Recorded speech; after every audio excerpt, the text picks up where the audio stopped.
Ito naman ay baked potato with chicken. Meron tayong black pepper. Kaunting salt. Lagay din tayo ng cooking oil. Massage po natin ang ating potato. Ito yung ating aluminum foil. Ito ang ating patatas.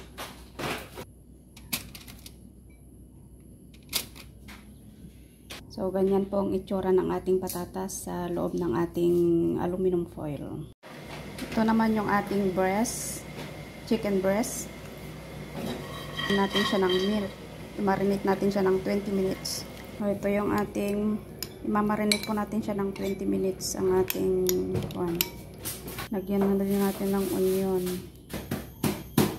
So, ganyan na po ang itsura ng ating aluminum foil. Mamaya ilagay natin ang ating chicken sa taas ng ating onion.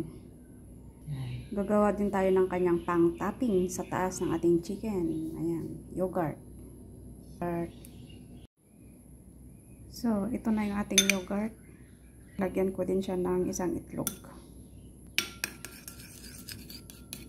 Ganyan ang itsura ng ating yogurt. Lagay na natin ang ating chicken. Yung ating na-marinate na chicken with milk. So, ilagay na natin. So, ito na yung ating yogurt na may egg. Babaras po natin sa taas ng ating chicken. Ganyan na po ang itsura natin ng butter. Ayan. Ganyan din natin ng tomato fresh.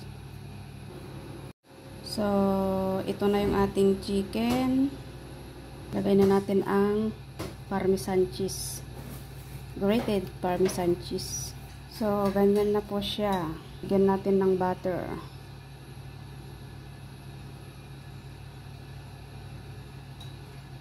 Bake po na. Wow! Ito na yung ating chicken. Oh, ito na yung ating chicken.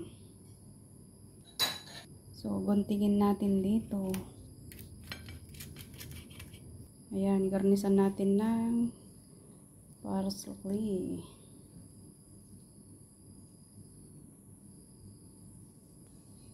Ayan.